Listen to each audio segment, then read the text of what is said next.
Good morning, CaneSport. It's June the 14th, 2022. I'm Gary Ferman, the publisher of CaneSport.com, joined as always by our managing editor, Matt Shodell, as we discuss the news of the day, presented as always by LifeWallet, where the time is now to take charge of your personal health. And Matt, I thought we'd start off today talking about quarterbacks because the recruitment of Dante Moore, the recruitment of Jaden Rashada, the recruitment of Emory Williams continues to take center stage right now, simply because of how sexy the quarterback position is, not necessarily because of the depth of need on the Hurricane roster.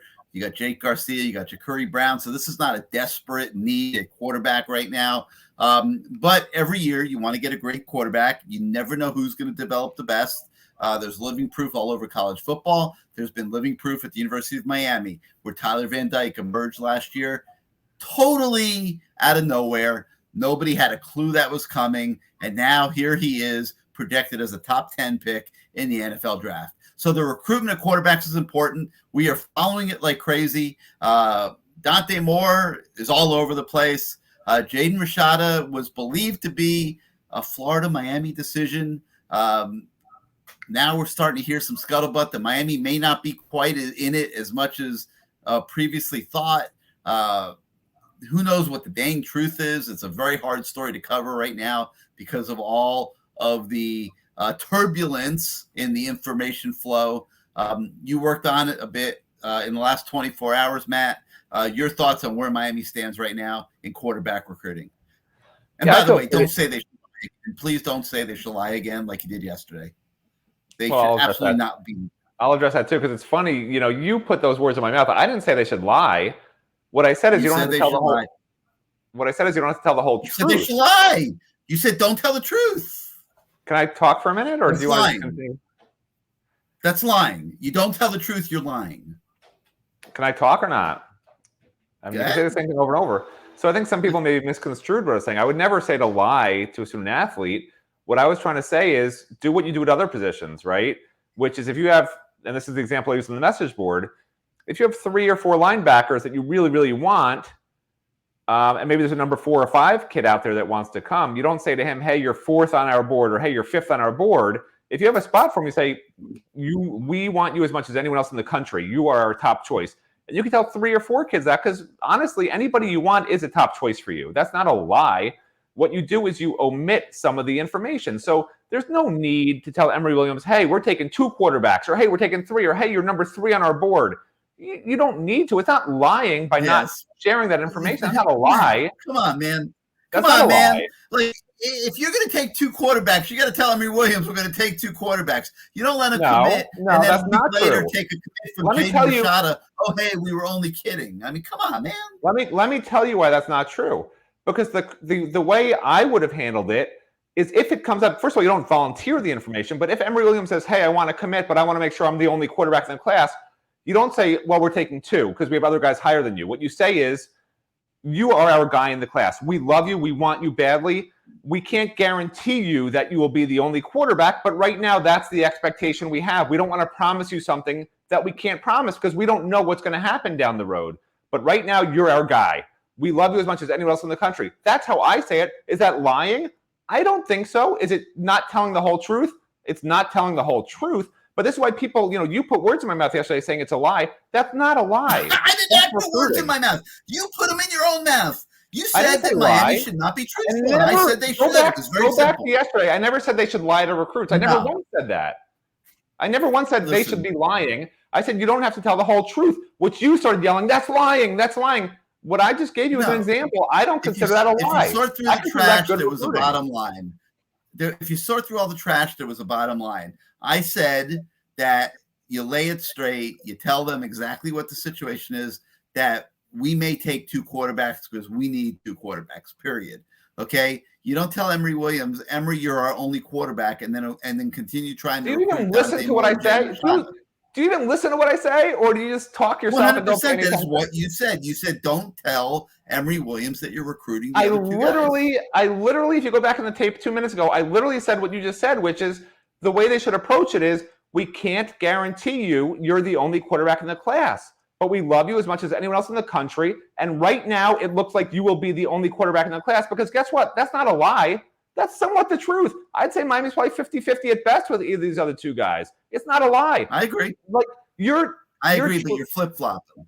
No, that's not a flip-flop. I said it yesterday. You're when you started yelling about lying. You're flopping because you took some heat yesterday. It's the exact same thing. You made those statements on yesterday's show. Some people came at you in the comments and on the message boards, and now you're flip-flopping to try to get public support back behind your point of view. First of all, if you think I have any public support, I've never had public support. People think I'm so annoying, so I don't even know where that comes from. But the point is, if you go back and watch yesterday's show, what I said was, okay, you don't tell him you're number 3 on your board. You don't tell him you're taking 2 QBs, and you started yelling, "That's lying! That's lying!" I tried to clarify it after that by saying, here's what you tell him, which is what I just said. You tell him, you're our guy, we love you, we want you as much as anyone else. And what I just said, I'm not going to repeat it over again, but that's exactly what I said yesterday. You're the one who started yelling about lying when I said, don't tell him this and that. You started yelling, that's lying. It's not lying. This is what I do. Okay, I can just tell you what I say. Emory, you are an absolute stud. You lit it up in our workouts. We absolutely love you. But like all the other top teams in college football, we are also recruiting Jaden Rashada and Dante Moore. They are the two absolutely unquestioned elite prospects in this year's recruiting class. And if one of them wants to come to Miami, we are going to take 2 quarterbacks. If one of them does not want to come to Miami, you will be the only quarterback we take. And that's the God-honest truth. That's the God-honest truth, and there is nothing wrong with it. Here's the problem. There is something wrong with it, which is this. Miami needs one of these 3 quarterbacks in the class. Do you agree, yes or no? I agree. Okay. And you agreed yesterday that basically at this point, Emory Williams knows he's number 3. You agreed with that. You still agree with that, correct? That he's number 3 in the pecking order. I agree. Okay. I agree. But there's no shame in being number 3 in that. Let me finish. You keep cutting me off. Let me finish, okay? I'm not cutting you off. This would not be a lie. He would have, and you agreed with me on this also, he would have committed if they told him, you're our guy, we want you, and you're the only quarterback we're taking in the class. You agree he would have committed, correct? 100%. But that would have been lying to him. Again, you're not letting me finish. Now, here's what you don't let me keep saying, which is what I'm trying to explain to people, which is why people are not understanding because you won't let me get a word in on this. What I would have done. They're not understanding because you're flip-flopping all over the place. What's flip-flopping? You haven't let me say what I'm saying. You can't say I'm flip-flopping until I say what I would have said. How am I flip-flopping? Nah. What did I say yesterday in your mind? You're changing your stance. You're changing your stance from where you were yesterday to where you are today. And I understand why. You took a lot of heat. People were all over your butt on the message boards, and they were on your butt in the YouTube comments. If I thought the coaches should lie, I would say it. I'd say coaches lie everywhere. Lie here. But that's not what I'm saying. But you tell me, what did I say yesterday? What paraphrase what you think I said yesterday? You said they should be lying to Emory Williams, and they should saying be. What? What's the lie? What's the lie I said they should tell, Gary? The lie would be saying you're the only quarterback we're taking when they're continuing to recruit the other 2. Okay, if that's a lie, so be it. I still believe they should do that. There's now what I said. Okay, just to be clear, you're flopping back. You're all over the place, Matt. This is not a flop. You tell them you're the only quarterback we're taking. You're flipping and flopping. I can't even finish a thought. I can't finish. Just go ahead. Talk whatever. Say whatever you want to say. I was trying to explain. Go ahead. I would say to him, you're the only quarterback. I'm going to let you explain your flop to your flip. Yeah, I would say to him, you're the only quarterback we're taking. Okay? Is that a lie? You can call it a lie. That's what you're calling it. But you qualified that quote-unquote lie that you keep saying, which is what anyone else in the country would do. You're the only quarterback we're taking. We need you. And then you qualify and you say, but listen, we never know what's going to happen, right? You might change your mind. We don't know. We're going to keep recruiting a couple of guys we've been recruiting, and we'll see what happens. Right now, you're our guy. Like, we love you. We want you. He would have committed. Instead, he's taking camp visits to try and get new offers. He has other schools he wants to visit, and he wants to decide at the end of the month. Like, to me, you got to lock one of these 3 guys up, period. I'm sorry. It's for the best of what I want is what's best for the team, not what's best for necessarily Emory Williams. And that is not one and the same. So, yes, you have to be honest. Let's say Jaden Rashad. I don't understand why you think I'm flip-flopping. Like, I would still tell him, you're a guy, you're the only one we're taking, but we got to still cover our ass. And then if one of the other guys wants to commit and Emory wants to fall off the class, so be it. Like, I'm trying to do what's best for the Hurricanes, man. And that's not dishonest. That's called recruiting. No, man, you're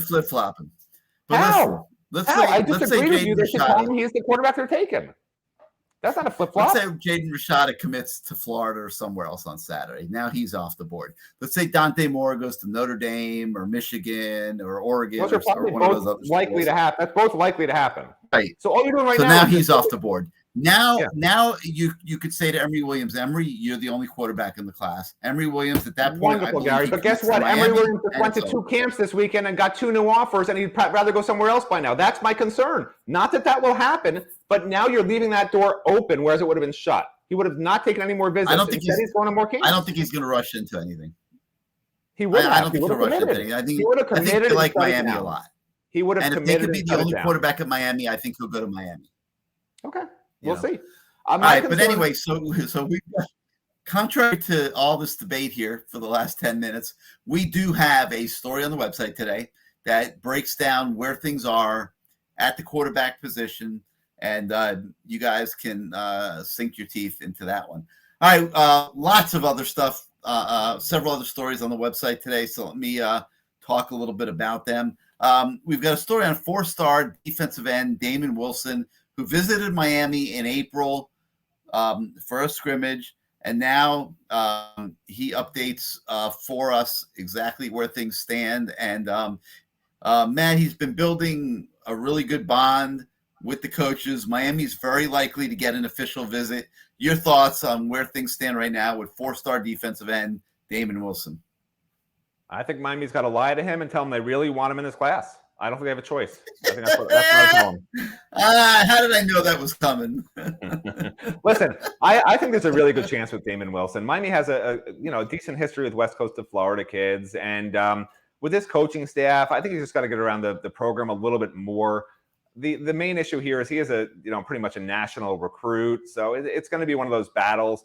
But it's funny that everyone talks about all the top local kids and the quarterbacks, and people aren't paying attention to some of these other recruits that haven't really visited yet, and just sort of haven't been on the radar as much. And this he's as important to me in this class as anyone else, because Miami needs help on the defensive line. They're losing all these all these transfers, these grad transfers, and these transfers who want to go to the NFL after 1 year. And they've got to get some more talent on campus over the next 2 or 3 years. And this is one of them. I mean, this is a big-time playmaker. So I feel actually pretty good about Damien Wilson, even though people aren't talking about him yet. So, and you know me, I'm Mr. Pessimistic. So for me to say I'm feeling good about him, guys, that's at least a 30% chance he's coming here. Yeah, I'm feeling pretty good about him as well. Well, you're always feeling good about everybody. Don't lie to anybody. Everyone's coming here. I mean, you live in fairyland. I don't feel great about we here at Life Wallet take security very seriously. About those 2 quarterbacks. I mean, I'm just telling it like it is. I mean, I would tell Emory Williams the truth, and I would say, "Hey, you're going to be the only quarterback in the class." Listen, I'm kidding. You have to tell the truth. But you also have to omit some things. You just can't tell every kid the truth. I'm sorry. If you tell every kid the absolute truth, this is where you're on our board. This is who we like better than you. It's ridiculous. We have a guy starting. So the only way you can recruit in the world of Matt Shodell is lying. We'll let you compete. Like, it's insane what your little fairyland where everyone tells the truth all the time. It's insane. It's not reality. But it sounds good. Listen, it's a perfect liberal world. All the liberals out there. Not that I'm not one of them. I'm not going to label myself as one side or the other. But all the liberals out there, man, like it's the perfect world. Everyone tells the truth all the time. It's like everyone's happy. Nobody ever has any problems because they were told that they're never going to play here and they came anyway. I mean, I don't even know what you're talking about half the time. Like living in this fantasy land. All right. Well, we're not going to get off on another 10-minute rant about lying or not lying. I was trying to cut you off, but it didn't work. All right, fine. Instead, before we get to the rest of the news of the day, let's hear from our friends at Life Wallet. We here at Life Wallet take security very seriously.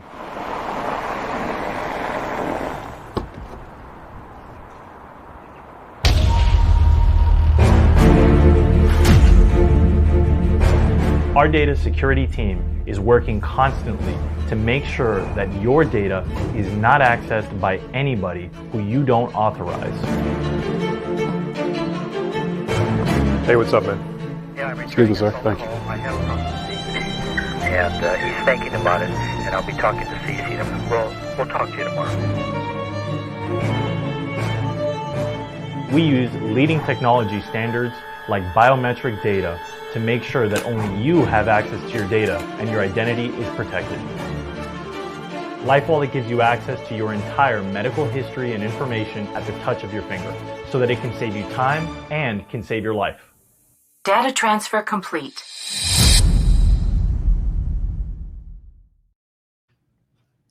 And by the way, before people get all upset about the liberal, I didn't mean liberal politically. I'm talking about the liberal utopia, where everyone does whatever they want. It wasn't a political commentary, okay, before Democrats and Republicans start yelling at me. Nobody knows where I stand. I am an independent, just so everyone knows. I'm registered independent. I'm in the middle of the political spectrum. I don't want to hear about it from either side. It was a liberal utopia. That was the commentary I was referring to, not any political persuasion. I really thought we were playing the ad. I'm going to get all sorts of people yelling at me, so let's get that out of the way right now. I got enough problems about that. Did you speak? You spoke, right? What do you mean? You spoke. Matt has spoken. People are annoyed. They're annoyed. They're always annoyed when you speak. Yes. All right. Other stories on the website today. Let's talk a little bit about. Let me finish recruiting, and then I'm going to talk about another cool story we have. Miami coaches continue to build a strong bond with OL prospect Jonathan Klein, and we have an update on where he stands on the website today. Also, standout Oklahoma prospect Xavier Sims. He landed a Miami offer last Monday, and he updates where he stands in his recruitment with the Hurricanes. So those two recruiting stories are on the website. Now, a real cool story we thought developed over the weekend, and so we decided to do a little deeper dive into it.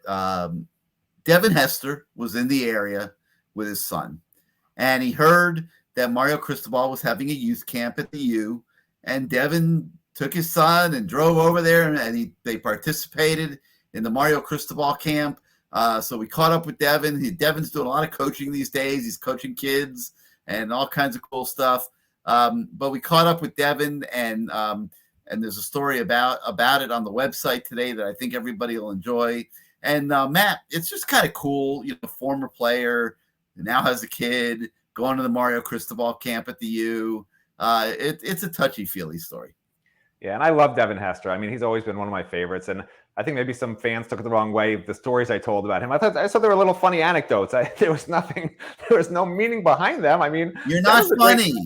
They're not. Apparently, I'm not funny. People don't think you're funny. I don't know what funny stories are. I'm getting phone calls. What's wrong with Matt Shodell?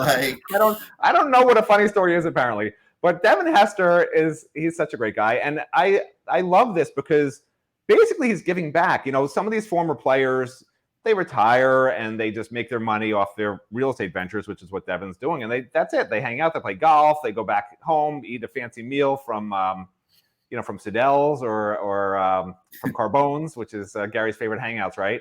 And with Devin, he's coaching this entire Little League team, and he's putting his heart and his soul into it. And he helped them to a championship in the 8 and under bracket. And just talking to him, it was nice talking to him because I haven't talked to him in a while. But just talking to him, he remembered who I was. Shockingly, it was from a long time ago, the last time we really covered him. But it was nice hearing the passion he has for his son. Just talking about his son and how his son is so similar to him at that age, except he's getting coached by the best himself, and it's really cool. If you guys watch the highlight at the bottom of the story this morning, there's a little highlight I found on YouTube. And this kid, I mean, he looks like Devin Hester, just at a much younger age. It's kind of funny. I mean, the moves that this kid makes are unbelievable. So hopefully one of these days, there'll be another Hester with a number 4 in his jersey playing for the Hurricanes. It'll be, what would that be, about 7 years from now, 6-7 years from now? Could happen. But anyway, yeah, so it's a cool story. I hope you guys enjoy that on the website today. All right, that's going to do it for today for Good Morning CaneSport. Thank you once again for starting your day with us. For Matt Shodell, I'm Gary Ferman. We'll catch up with you next time, everybody. Have a great day.